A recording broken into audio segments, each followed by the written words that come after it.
গণপূর্ত অধিদপ্তরে আসা গত সপ্তাহের কিছু প্রশ্ন ছিল। ওই প্রশ্নগুলো যে আসছে ওইগুলো আমরা গণিতের সমাধানগুলো আমরা করতে যাব। তো এই সমাধানগুলো আমরা দেখি 1 থেকে 20 পর্যন্ত মৌলিক সংখ্যা কয়টি। তো 1 থেকে 20 পর্যন্ত মৌলিক সংখ্যা আমরা এগুলো মুখস্থ করে নেব। 1 থেকে 100 পর্যন্ত মৌলিক সংখ্যা। তাহলে প্রথমত 20 থেকে বন্ধু বলি যে 2 3 5 7 11 13 17 19 এবার আমরা মুখস্থ করে নেব। এটা বলার সাথে সাথে আমাদের এই আনসারগুলো আমরা বলতে পারি।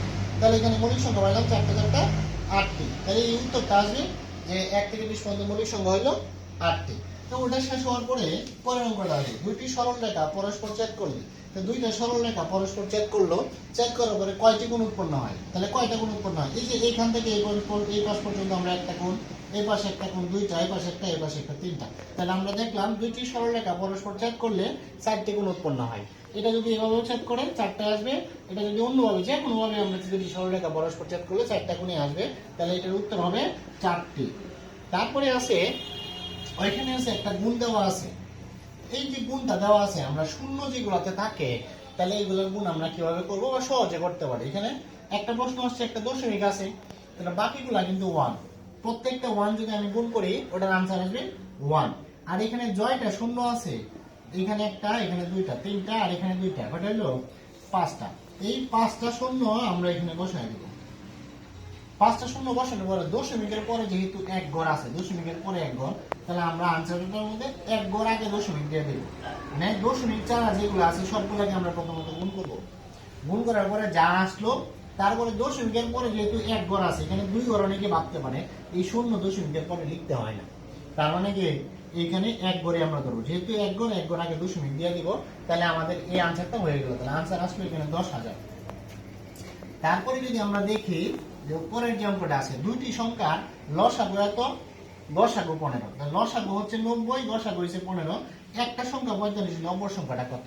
তাহলে আমরা জানি দুইটি সংখ্যার লসাগু, দুইটি সংখ্যার যদি লসাগু এবং গসাগু এই দুইটা গুণ করলে যত হয়, তারপরে হচ্ছে সংখ্যা দুইটা গুণ করলে কত হয়। তাহলে একটা সংখ্যা হচ্ছে 45 আর একটা সংখ্যা হচ্ছে ধরে নিলাম ক অথবা x ধরলাম।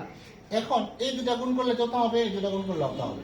এখন আমরা যদি এই 45 দ্বারা 90 কে ভাগ করি, দুইবার যাবে, এই দুটা গুণ করলে কত হইলো 15। তাহলে আমাদের আনসারটা হলো x = 15। যেহেতু অপর সংখ্যাটা এক ধরলাম, তাহলে অপর সংখ্যাটি কত হইলো 15। তাহলে আমরা অঙ্কগুলো দেখা মাত্রই 1-2 সেকেন্ডে সেই অঙ্কগুলা করতে পারি।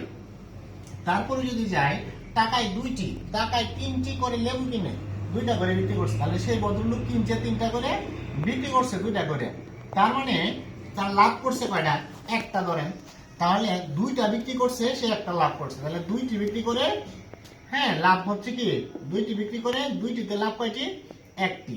তাহলে সুতরাং 1টিতে লাভ কয়টি, 1টিতে লাভ কম হবে। সুতরাং 100টিতে লাভ কয়টি, তাহলে 2 ভাগের 100টিতে বেশি হবে।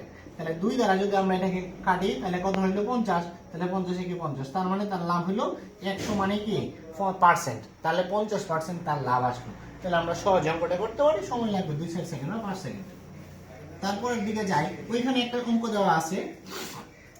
এগুলা কোনো সহজ বা কোথা থেকে সহজ সহজ অঙ্কগুলা ধরে নিয়ে আসা না। এই অঙ্কগুলা হচ্ছে গণপূর্ততে আসা যে অঙ্কগুলা। তাহলে এখানে a + b মান হচ্ছে 6। তাহলে a + b মান হচ্ছে 6, এই যে a + b মান 6। আবার a - b মান হচ্ছে কত, 4। এখন বলছে a b এর মানটা কত। এটা যদি আমরা নির্ণয় করি, তাহলে এই দুটো যদি যোগ করি, তাহলে 2a = কত আসলো, 2a সমান আসলো কত 10। তাহলে a সমান কত, 2 দ্বারা যদি এটাকে ভাগ করি 5 আসলো এটা। তাহলে a এর মান পাইলাম 5। তাহলে a এর মান যদি এই জায়গায় 5 বসায় দেই, এই জায়গায় 5 বসাইলাম, তাহলে 5 + b = 6। তাহলে b সমান কত হলো, এই 5 এই পাশে যায় বিয়োগ করলে 6 - 5 সমান আসলো কত 1।